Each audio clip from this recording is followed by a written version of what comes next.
Un très beau livre, Les Veilleurs de Sangomar. Une très talentueuse romancière, Fatou Diomé. Elle a beaucoup de choses à nous dire. Sud Radio, Berkov dans tous ses états. Le face-à-face. On accueille donc André Berkov, votre invité, Fatou Diomé, qui est l'auteur de ce livre, Les Veilleurs de Sangomar. C'est publié chez Albin Michel. Oui, Fatou Diomé, pas seulement de ce livre, vous en avez écrit plusieurs. Vous avez écrit notamment, c'est Marianne au secours, je n'ai Marianne porte plainte. Marianne porte plainte, magnifique. Et puis tous les autres, Le ventre de l'Atlantique. Vous avez commencé en 2003, le premier, c'était... Oui, le premier roman, c'était en 2003, mais avant, il y avait un recueil de nouvelles qui s'appelait La Préférence Nationale. Ah oui, c'est ça, oui. Qui est toujours d'actualité, d'ailleurs.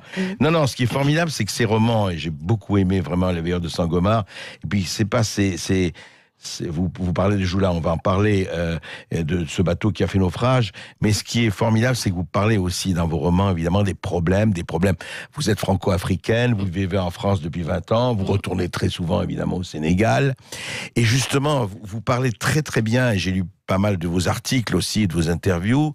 En fait, juste, Les Veilleurs de Sangomar, c'est une histoire vraie. Oui, alors la catastrophe elle-même, elle est vraie, Oui. mais je n'ai pas voulu prendre une vie concrète de victime. Donc, je suis partie de cette réalité de la catastrophe pour imaginer un couple d'amoureux, parce que dans ce bateau, il y avait beaucoup de jeunes gens, beaucoup d'étudiants. Qui a fait naufrage, effectivement. Qui a fait naufrage le 26 septembre 2002. C'est ça. Et il y a eu 2000 morts environ. Selon les familles, le chiffre officiel déclaré, c'est 1864. Et il y aurait... plus que le Titanic. Exactement. Ouais. Et il y aurait 65 survivants seulement. D'accord. Mais les familles disent qu'il y a environ 2000 personnes. D'accord.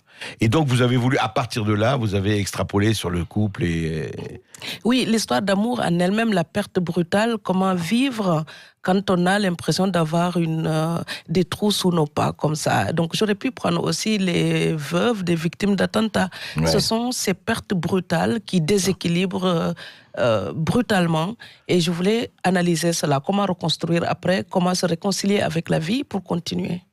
Oui, et comment la vie change, bascule, et comment on peut se reconstruire. Non, mais ce qui est formidable, c'est ça, c'est-à-dire ce qui est très poignant dans ce livre, que je recommande vraiment, c'est que vous êtes, je veux dire, on les suit, je ne dis pas on se confond avec eux, mais cette peine et cette douleur, vous la faites extrêmement bien ressentir. Et justement, vous dites comment on peut se reconstruire. En fait, c'est plein d'espoir, ce roman, quand même. Oui, l'histoire d'amour, donc elle commence... Elle invoque le djinn Sangomar, et puis les humains ne veulent pas l'écouter. La complainte de la veuve, vous savez, on les entoure, on les cajole, on les console, mais c'est mieux qu'elle ne se plaigne pas, parce que souffrir c'est une chose, mais raconter cette souffrance, c'est aussi faire souffrir les autres. Comme elle n'ose plus raconter, elle écrit. Et quand elle invoque les morts, elle écrit ses révoltes du quotidien, mais elle rappelle aussi tous ses souvenirs, ses belles saisons d'amour avec son chéri, son Bouba, inoubliable Bouba, qui pour elle, c'est un homme parfait, mais évidemment, il n'a pas eu le temps de démériter. Oui, c'est ça. Ça reste... Oh, vous êtes méchante, là, Fatou Diomé, hein, voilà. Tout de suite, les hommes, il faut qu'ils déméritent à un moment donné. Mais parfois, mais bon, il y en a sûrement qui sont aussi formidables que Bouba, mais... Donc c'est vrai que c'est une amoureuse qui parle de son homme, donc il est forcément parfait. En tout cas, c'est vraiment à suivre, c'est une très belle histoire d'amour à suivre.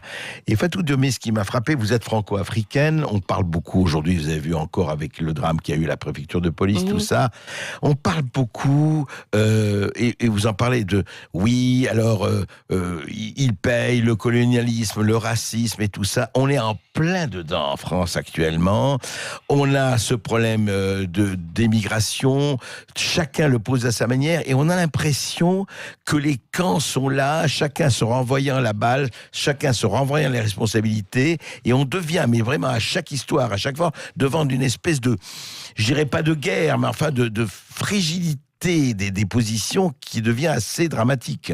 Oui, vous savez, pardon de citer mon propre livre, mais dans Celles qui attendent, je disais que l'Afrique et l'Europe sont comme deux enfants qui s'observent devant un miroir déformant.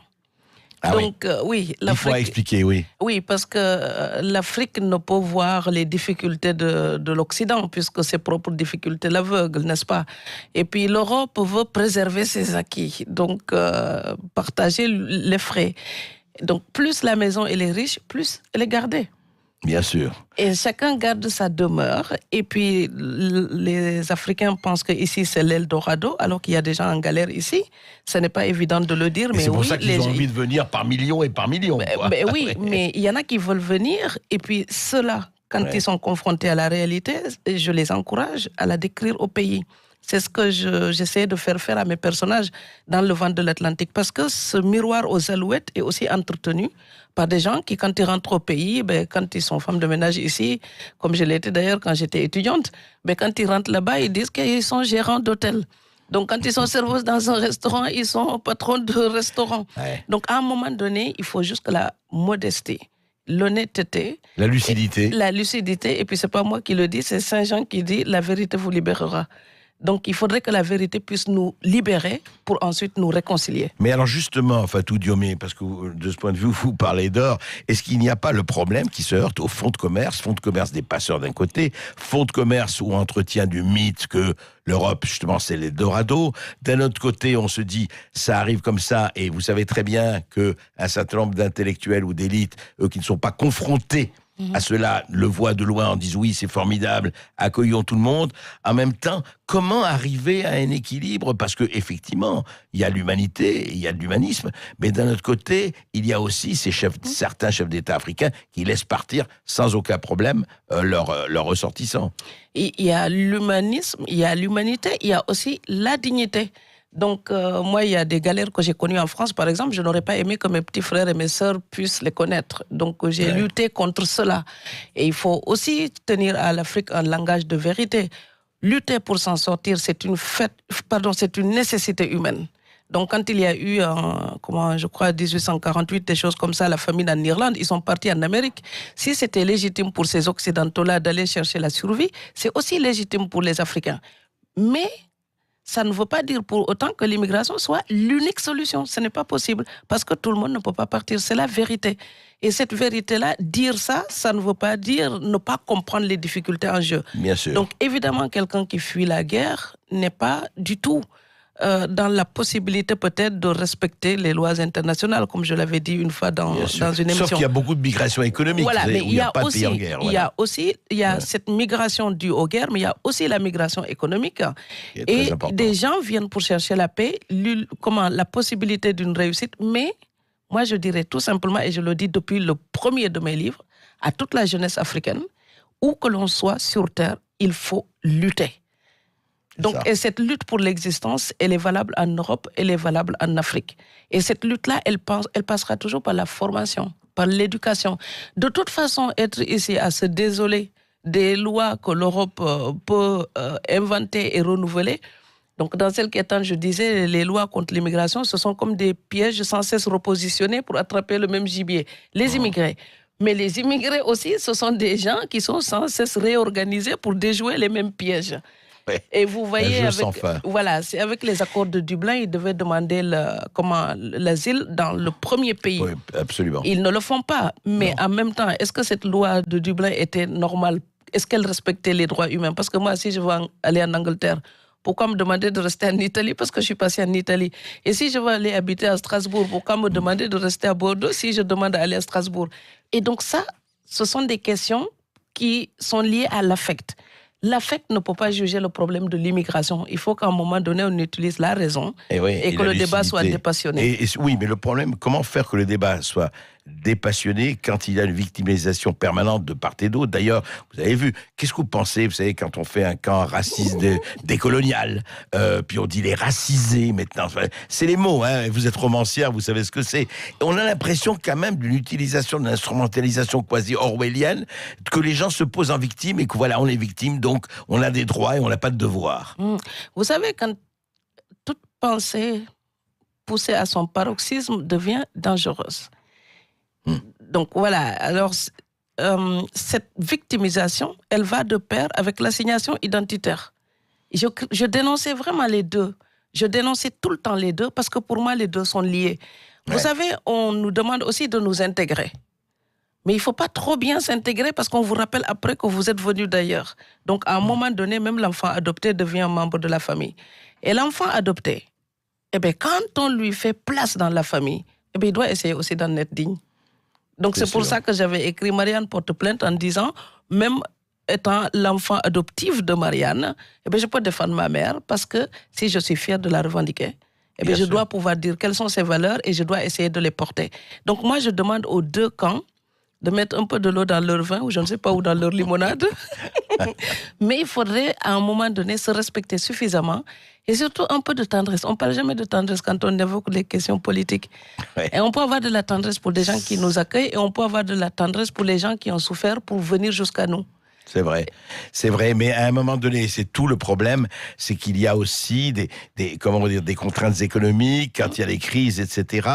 Et les gens ne s'en aperçoivent pas, et effectivement, ça devient, ça se transforme en bouc émissaire, et c'est terrible, et ça devient vraiment grave, parce qu'on le voit aujourd'hui, il y a une crispation, si vous voulez, des choses, qui devient malsaine, plus que malsaine, quoi. Et comment amener, pour vous, à une espèce de, je dis pas de pacification, tout le monde il est beau, tout le monde il est gentil, mais comment ça se fait que de part et d'autre, encore une fois, on utilise cette espèce de crispation et on l'a fait une arme de guerre, quelque part?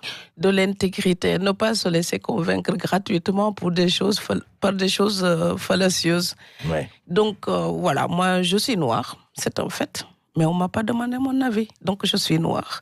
Mais le fait que je sois noire ne détermine pas toute mon existence, parce que j'ai une famille, j'ai une histoire.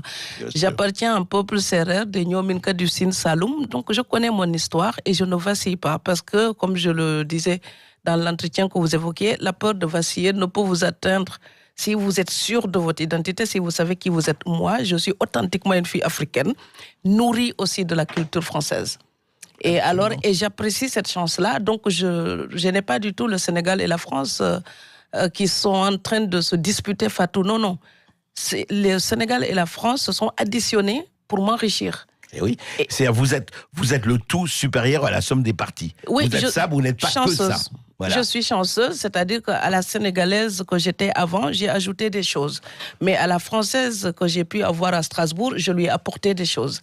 Et ce dialogue-là, je trouve qu'il y a une intégrité morale nécessaire parfois pour savoir reconnaître les choses, pour être à la fois dans la gratitude vis-à-vis de mes grands-parents, mais aussi dans la gratitude pour ce pays où j'ai trouvé la paix et la possibilité de m'instruire autant que je le voulais. Même si j'étais à l'université à Dakar, j'ai pu continuer ici et il faut pouvoir associer les deux dans la même joie. Merci beaucoup Fatou Diomé, et vous l'avez fait aussi dans le plus grand talent.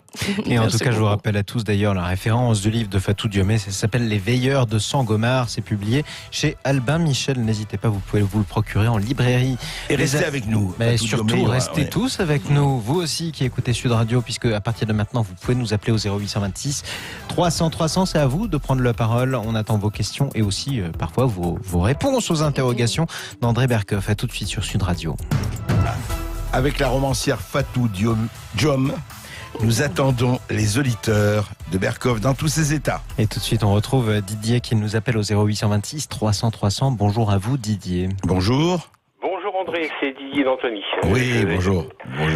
C'était Didier. Je suis resté un peu sidéré, mais très positivement dans le bon sens, je vous rassure tout de suite. Ouais. Par votre invité, c'est extraordinaire ce discours apaisant et surtout d'impartialité totale. Ouais. Chose qui change un peu parce que aujourd'hui on sait très bien comment ça se passe. Je voulais vous poser une question, est-ce qu'elle connaît la Sibeth en deux mots? Sibeth Ndiaye. Oui. Fatou Diom, est-ce que vous connaissez Sibeth Ndiaye? Comme tous les Français, pour l'instant, à la télévision.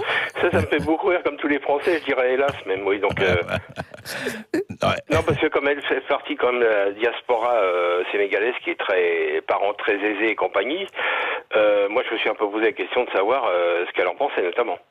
Je ne sais pas encore, mais je la découvre comme tous les Français à la télévision. Oui. Personnellement, j'étais femme de ménage en Alsace pour payer mes études. Donc peut-être qu'on ne sort pas des mêmes salles. Non, c'est pas le même milieu, c'est pas la même classe. Exactement. Donc c'est pour ça que ces gens-là, si vous voulez, donneurs de leçons, comme vous disiez tout à l'heure, André, par rapport à Mélenchon qui présente pas de candidat au municipal. Ouais. Mélenchon est un carriériste opportuniste et comme on dit, socialiste un jour, socialiste toujours. Donc voilà, menteur à l'extrême. Non, écoutez, Didier. Soyez un peu plus indulgent envers des gens qui ne se présentent pas. Comment ? Soyez un peu plus indulgent envers des gens qui ne présentent même pas de liste. Vous voyez, on ne tire pas sur les ambulances. Voilà. Voilà, très bien. Non, mais c'est vrai que par contre, c'est vrai que le livre de votre invité est disponible comment, en librairie? Écoutez, en librairie, il est magnifique. Je vous le recommande. Oui, bien sûr. Mais je crois qu'il y en a eu un autre aussi. Elle a écrit une dizaine de livres. Le dernier, ce sont Les Veilleurs de Sangomar. Oui. Et le livre sur Marianne aussi, paru aux éditions Flammarion. Marianne porte plainte. Marianne porte plainte, c'est chez Flammarion. Et Les Veilleurs de Sangomar, c'est chez Albin Michel. Vous les trouverez justement, Didier, en librairie. Voilà, merci Didier. Merci à vous bonne journée, à bientôt. Sur le 0826 300 300. Vous êtes tous les bienvenus sur Sud Radio. Tout de suite, on retrouve Chantal qui nous appelle. Bonjour Chantal. Chantal, bonjour. Florence, pardonnez-moi. Pardonnez-moi, Florence. Bonjour, Monsieur Bercoff. Bonjour. Je vous appelle parce que j'ai écouté le discours du président. Oui. Et il nous demande d'être tous vigilants. Oui. Alors, pardon de dire ça d'un président, mais je trouve que c'est lâche ou hypocrite, enfin peu importe le terme, car les collègues de l'assassin ont fait remonter leurs craintes concernant cet islamiste. Oui. Et c'est eux qui ont été sanctionnés. Oui. Alors, je comprends pas. Je trouve qu'en France, c'est le monde à l'envers, qu'on se couche devant les islamistes, et je veux comprendre.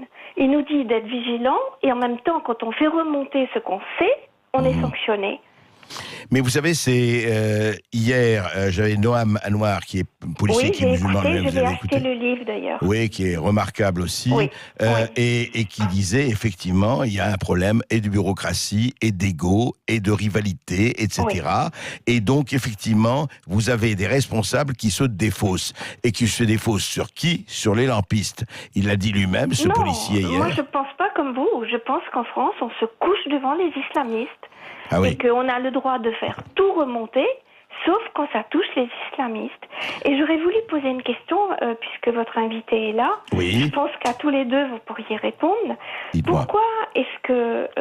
vous savez, vous intervenez sur une chaîne de télévision l'après-midi. Oui. L'autre jour, j'ai entendu cette personne qui présentait l'émission. Elle a commencé en disant « Une policière blanche a tué un homme noir ». Pourquoi est-ce qu'on n'a pas le droit en France de dire quand c'est un noir qui a tué un blanc? Est-ce que c'est une demande officielle de l'État? Est-ce que c'est une interdiction? Pourquoi est-ce qu'en France, c'est comme ça? Je ne comprends pas. Alors écoutez, non mais vous avez tout à fait le droit de poser ces questions et on est dans la liberté. Je voudrais demander à Fatou Diom ce qu'elle pense de ce que vient de dire. Je suis très contente d'entendre sa réponse. Mais madame, je vous poserai la question, est-ce que quand on tue en étant noir, on est plus tueur? Et est-ce que quand on tue en étant blanc, on peut être plus tueur?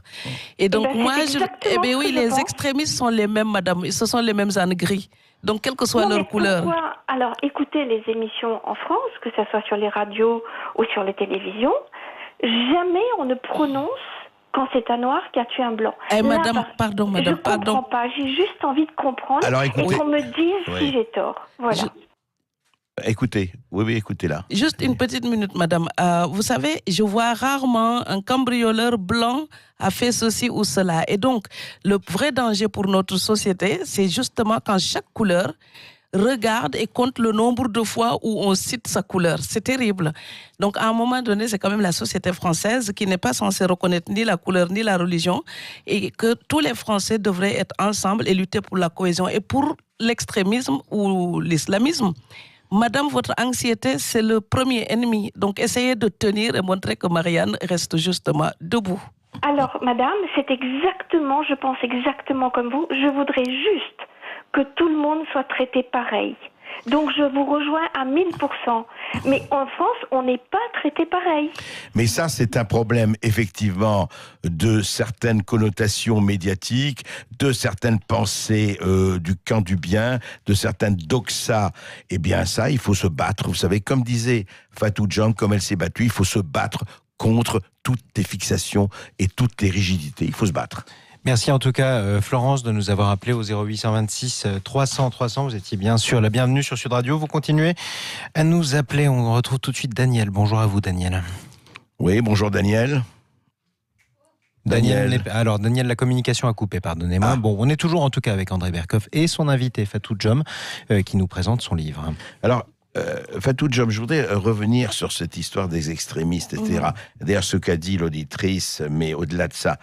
Effectivement, en France, il y a l'impression, mais pas seulement sur cette histoire de Noël blanc, deux poids, deux mesures. Vous savez, en tout cas, encore une fois, c'est pas vous. Vous êtes effectivement tout à fait en dehors de ça par votre sagesse et votre lucidité. Mais on a l'impression qu'il y a des deux poids, deux mesures. En tout cas, les gens le ressentent comme ça. Je ne parle même pas de la réalité, mais du ressenti. Et c'est vrai que c'est un problème qui est posé. Alors, vous savez, M. Berkoff, quelle que soit la communauté, les gens vous diront exactement la même chose. Si vous allez dans la communauté, les gens venus d'ailleurs, ils vous diront qu'on les remarque de plus en plus, qu'ils sont pointés du doigt, qu'ils sont stigmatisés. Et si vous allez chez des Français qui subissent aujourd'hui la crise économique et qui se sentent déclassés, ils vont vous dire les étrangers sont mieux traités que nous. Donc je vous dis personnellement, par mon travail, vous savez la vie des auteurs, on n'est pas des Bill Gates, mais vous passez à la télé, les gens pensent que vous êtes fortunés juste parce que vous êtes visible à la télé. Mais ça autorise à des personnes à vous dire, mais la France vous traite mieux et vous donne tout. Donc il faut juste leur dire que la vie des écrivains, c'est une autre vie de prolo. Donc voilà. Oui. Et ça, chaque communauté voit midi à sa porte et on pense que les autres sont mieux traités. C'est pour ça qu'il faut de la sagesse et du recul. Il y a un combat à mener de dialogue pour qu'on se rapproche. Il y a vraiment un combat pour que les gens arrêtent de faire Il y a une forme d'égoïsme de penser que le malheur est juste de notre côté et que les autres sont mieux traités. Donc, à un moment donné, il faut se dire que le pays traverse des épreuves et que nous devons être solidaires. D'ailleurs, la vraie victoire des terroristes et de tous les extrémistes, quel que soit leur bord, la vraie victoire, c'est quand ils réussiront à nous dissocier, à nous séparer. Oui, et malheureusement, ils avancent là-dessus. En tout cas, ils essayent. Daniel, on a Daniel. Bonjour Daniel. 300. Bonjour. Je voulais intervenir sur le problème du droit du sol. Oui. Je pense que nous devons revenir à la base. C'est 1870. La France a besoin d'hommes. Oui. A besoin de reconstituer sa population. Oui, on vous écoute.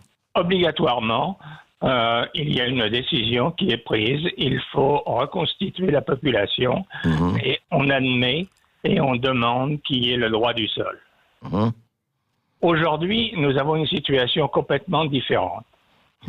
Si on prend les rapports, le dernier, il y a 2 ans, de l'OCDE, dit que nous allons avoir un grave problème d'immigration parce que actuellement, nous avons à peu près 1,2 milliard de gens en Afrique. Il y en aura près de 4 milliards aux environs de 2030-2050. L'Europe ne peut plus absorber tous ces gens. Nous avons habité pendant 44 ans dans la région parisienne et pour avoir le soleil, nous sommes venus dans le sud. Oui. Dans le sud, le sud-ouest, nous avons actuellement, et j'ai été conseiller municipal, j'ai été membre de l'agglomération, j'ai été conseil général, nous avons trop de gens qui ne peuvent être incorporés, sauf de les appauvrir et donc de leur donner des salaires de misère. Oui, ce qui se passe, juste un mot, je vous interromps, parce que je me suis renseigné, on s'est renseigné, l'équipe, sur combien les heures de nuit sont payées pour, vous savez, les sans-papiers de chez Chronopost. Je rappelle Chronopost, Villa de la Poste. Il faut savoir, parce que c'est important, c'est payé en tarif journée et le tarif journée ne dépasse jamais le tarif mensuel, plus de 600 € par mois. Voilà pourquoi aussi un certain nombre d'élites font appel à des migrants, parce qu'on les paye à 600 € par mois. Alors évidemment, c'est plus intéressant du point de vue du rapport que les travailleurs français, qui soient de souche. D'ailleurs, ça n'a aucune importance. Et donc, ici, dans le sud-ouest, on assiste à une paupérisation totale. Parce que ces salaires bas, et j'ai eu des collègues dans la région, on prend l'avion, on part en Pologne et on revient avec 20 Polonais. Actuellement, on revient avec des Albanais, on revient avec des Roumains. Des Géorgiens. Et des Géorgiens. Et tout ça comme particularité, mon Dieu, d'avoir des salaires absolument de misère. Absolument. Si nous allons aujourd'hui dans les centres, parce que le centre-ville n'existe plus, on l'a tué. Qu'est-ce que nous trouvons ? Nous trouvons, autant dire, 60 à 70% de gens qui ne parlent pas français. Et une partie de la population, et en tant que conseiller municipal et membre de l'AGLO, etc., je puis en parler, ils ne veulent pas s'intégrer. Ils restent d'une manière communautaire, ce qui est logique. Lorsque l'on part, nous avons été au Japon, en Chine, en Thaïlande, au Sénégal. C'est la chose. Daniel, je vous interromps parce que votre témoignage est très important. On en reparlera, mais je voudrais laisser un dernier mot, une phrase à Fatou Diom par rapport à ça. Vous voyez, le problème est posé et Daniel et d'autres, effectivement, se demandent, vous voyez, les Géorgiens, les Albanais qui viennent, qui ne parlent pas français. Qu'est-ce qu'on fait? Il y a cette inquiétude très profonde. Je voudrais rassurer tout le monde. Moi, je voudrais être parfois je ne sais pas, une espèce de fée avec une baguette magique pour apaiser les gens. Monsieur, je voudrais vous dire que les Français partent au Canada. Ils sont au Sénégal. Il y a plus de 27 000 Français au Sénégal. Et ils sont chez eux là-bas. Et donc, il faut savoir qu'il y a plus d'immigration dans les pays du Sud, les pays Sud-Sud.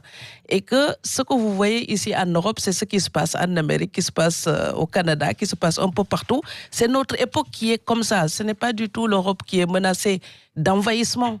C'est la population mondiale qui bouge de plus en plus. Et puis, notre situation économique, quand elle va s'améliorer, eh bien, on se rendra plus compte de ça, on aura moins peur. Et voilà, il manque plus que la fée de la baguette de la fée, la baguette magique de la fée. Et la fée qui était l'invitée d'André Berkoff aujourd'hui s'appelle Fatou Diom, écrivain évidemment, auteur de nombreux livres. Je vous conseille notamment le dernier, Les Veilleurs de Sangomar. C'est publié chez Albin Michel. Les amis, restez à l'écoute de Sud Radio. L'ami Berkoff revient demain à midi dans tous ses états. Tout de suite, on va retrouver Jacques Pessis pour les clés d'une vie. Aujourd'hui, Jacques Pessis reçoit Jean-Pierre Dionnet. Excellente journée à vous sur Sud Radio.